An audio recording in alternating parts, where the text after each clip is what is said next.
lot of people have come out of the shadows. They're people who had connected with me in 2018. Perhaps the market wasn't right for them, or they felt that the market might grind lower for a bit longer than it had, and they've sort of come out of the shadows and want to engage a lot more quickly than they had intended to. So business is going really well now, but it's a grind, it's a slog, but I love every minute of it.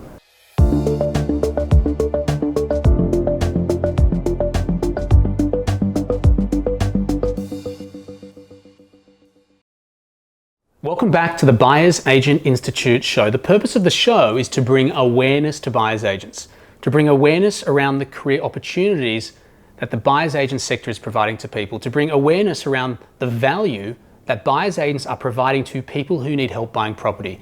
Our goal with the show is to strip back and dive into the stories of remarkable buyers agents who are paving the way forward in one of the fastest growing real estate career trends right now. Our guest today is John Comino.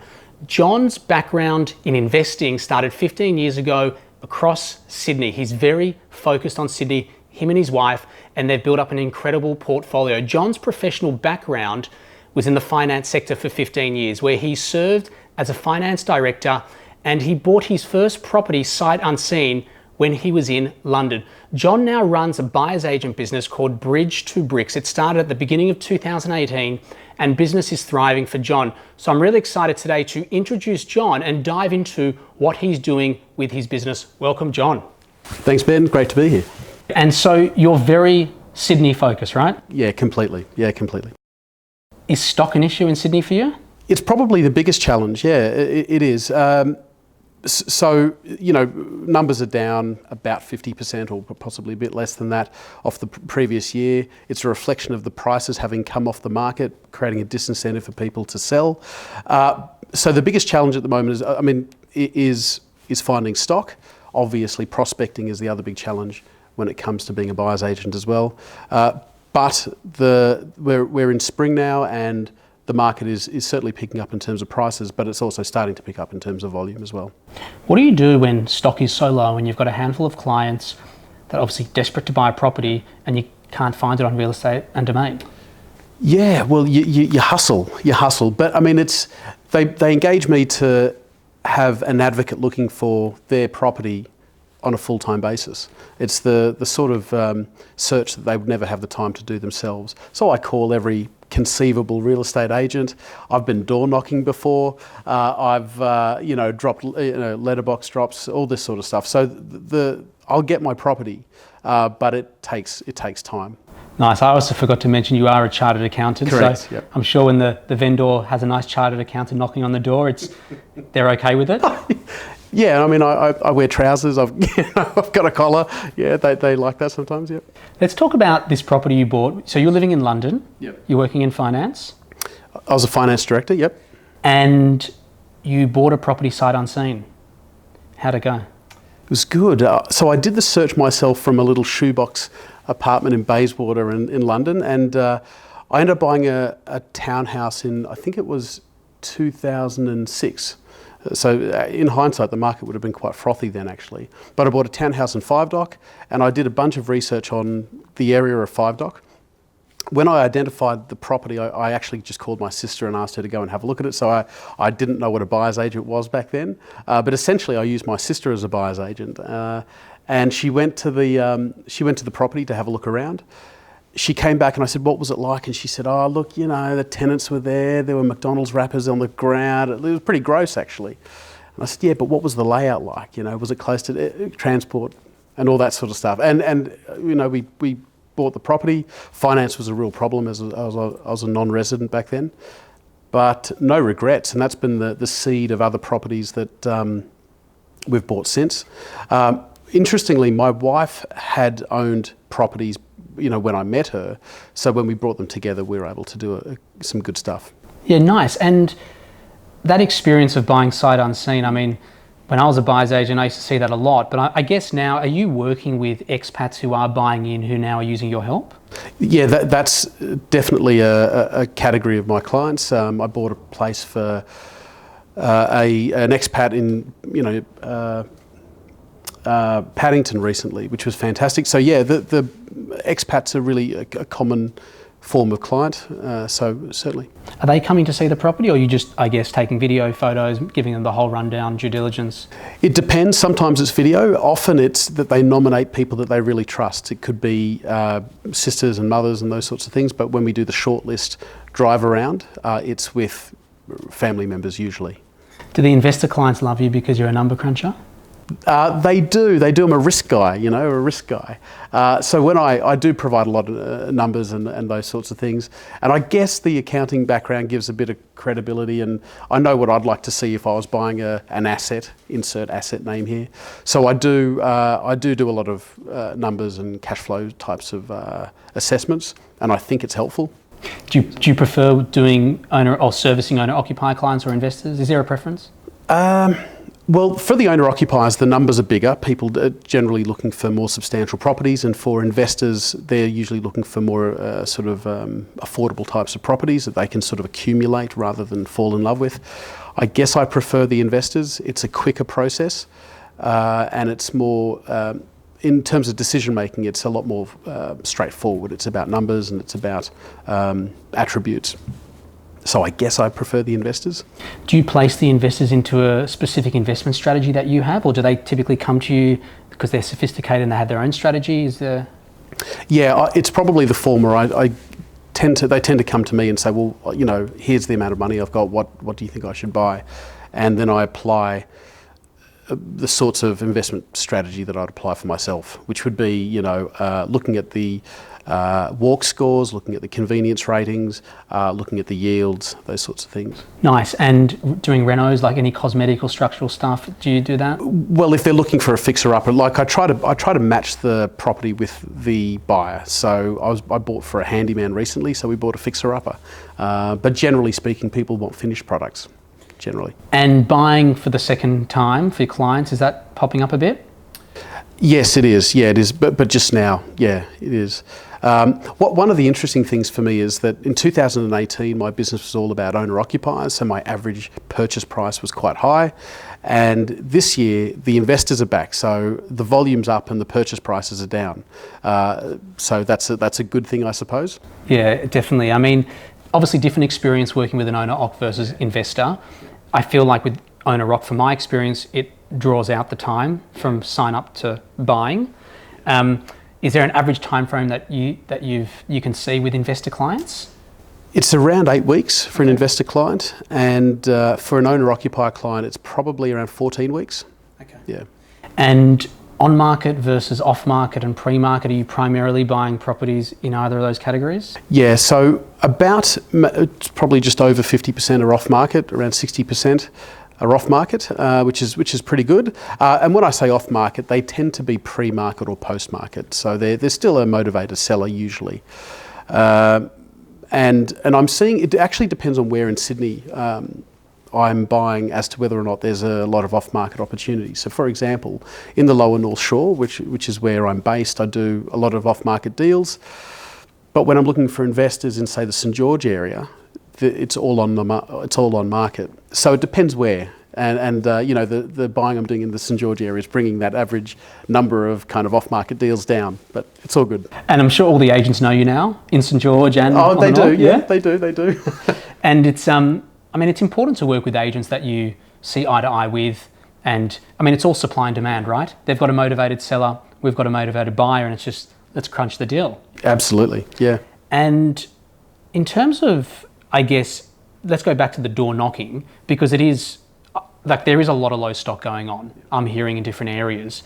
Obviously, managing clients' expectations, because people are quite desperate to get in, especially before end of year.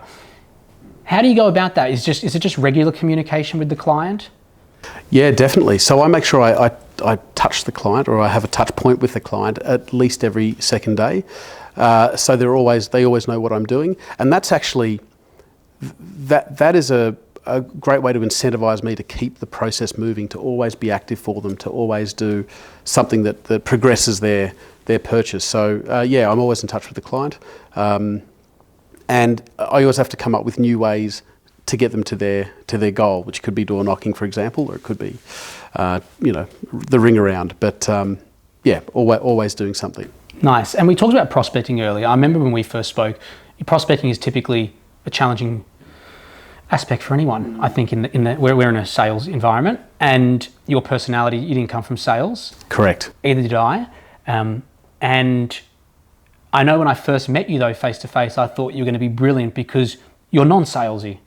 You're the opposite to what people or a potential client might kind of be like, ugh. So have you found, like, with your professional background, you know, working in finance and obviously building up your own investment portfolio with you and your partner, has that helped you find when you get in front of prospective clients?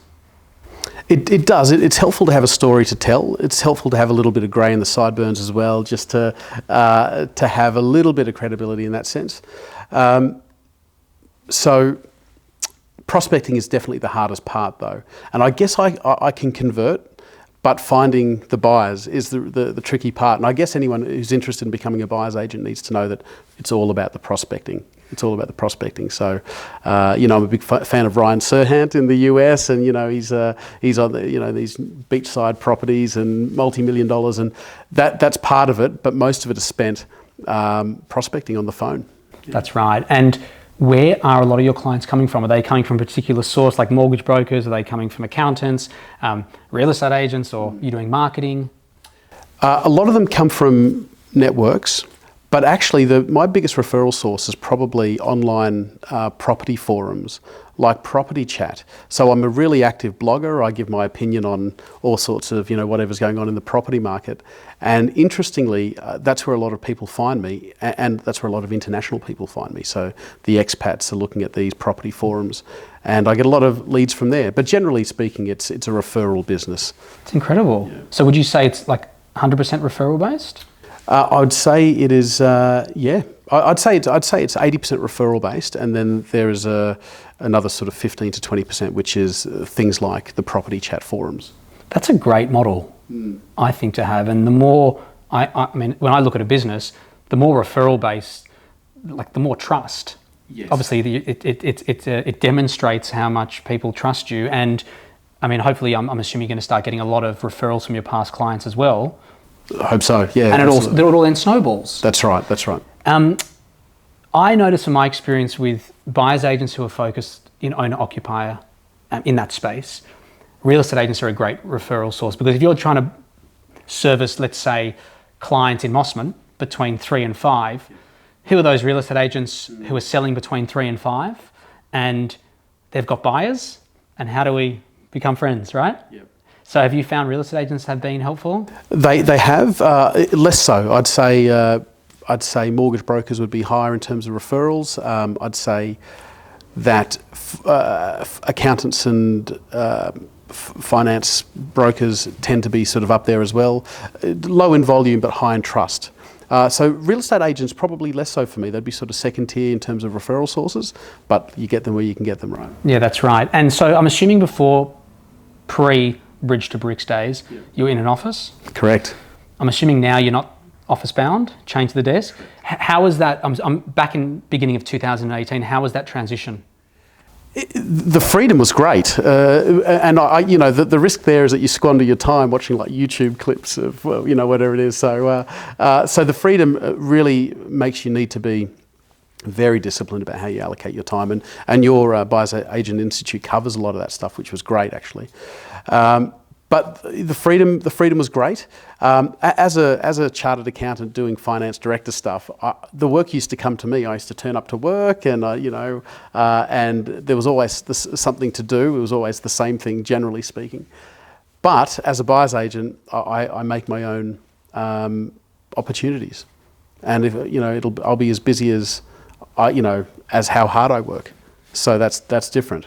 You raised something interesting, time management, and I think we all struggle with it at every stage of the business, and especially being an entrepreneur and running our own business, especially in the buyer's agent world, you can get distracted very easily. How have you tried to deal with that? Because me running my new business now, the Buyer's Agent Institute, I've struggled with that. And so I'm always looking at hacks and ways to try and really stay productive and not get too distracted in this crazy world of technology. Do you have any tips that you use, or?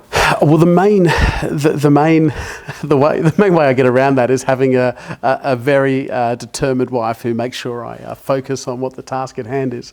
But mentally, you just have to decide: is this productive? Am I going to achieve something by whatever it is I'm doing? Do I make more money? Do I,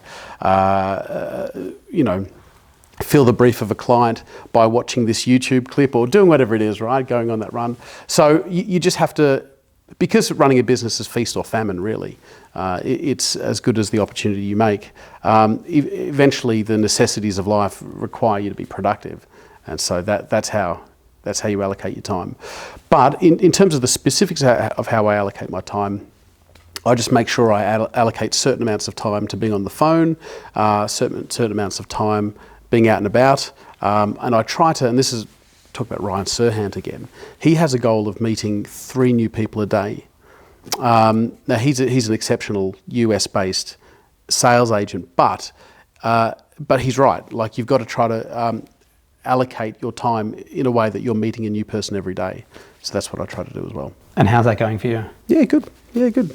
I agree with that. Not 3 a day, but it's up there. Hopefully you get there, but I agree with that philosophy. We need to be, as buyer's agents, getting in front of as many people, or qualified style of people as possible, or even people who can, or have a distribution of customers potentially for us, whether it be a business partner, like an accountancy firm.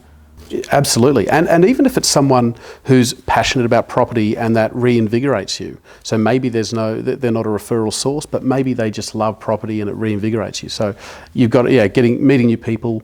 It's part of also the craft of being persuasive. So meeting new people is really important to learn how to be the person that people want to deal with, to be persuasive, to be compelling, to be charismatic. So it's good to meet new people. Yeah, I mean, that's an interesting point. And I think as buyer's agents, from my experience in this space for 10 years, the potential client does not want to feel like they're being sold to. Right. I feel like that. So the more consultative a buyer's agent is, listens with intent, asks good questions, doesn't try to sell to them, really just tries to be there to see, hey, are we a fit or not, I feel like has the best chance of winning. Yeah, certainly. That's a really good point. And I know that I go further with clients once they're converted by dissuading them from buying something. There was a property yesterday that we decided not to buy on the basis of the strata report. And it breaks the heart every time a deal doesn't happen. But that's where the trust is built. That's a big step forward when you say, look, this is a dog, don't buy it. And as sad as that, as devastating as that is, it's a really important step in that trust building process to say, don't touch it. And especially if they really want to buy it. And does that happen often? It happens sometimes. Question. So owner-occ, you're dealing with a lot of more emotion. Yep. I still think with investors, though, there's a lot of emotion. People are trying to retire early, accumulate wealth, manufacture equity, all that stuff. There's emotion there. However, I feel like a skill of a good buyer's agent, or some specific skills of a good buyer's agent when buying for owner-occupier reasons, is painting pictures they can't see. So some of them have never done a reno before. Some of them don't know you could just knock through this wall and the place could look different. Are you good with going through the property and actually helping them see the whole picture? I hope so. I mean, you mentioned before that I'm not a sales guy, and that's positive and negative, right? So I'm not sure if I speak the language of emotion as much as I should, but I was speaking to a client the day before yesterday, a different client, and I sort of said, did you go to the shop on the corner, the cafe on the corner? Have you been down to just to experience how convenient that location is? So I guess that was an attempt to kind of just allow him to envisage himself living there and what life would be like. So yeah, a little bit. And I don't do it so much in terms of renovation, like, imagine knocking that wall down, and imagine, I can do more there, but certainly in terms of the lifestyle aspects, I try to point that out.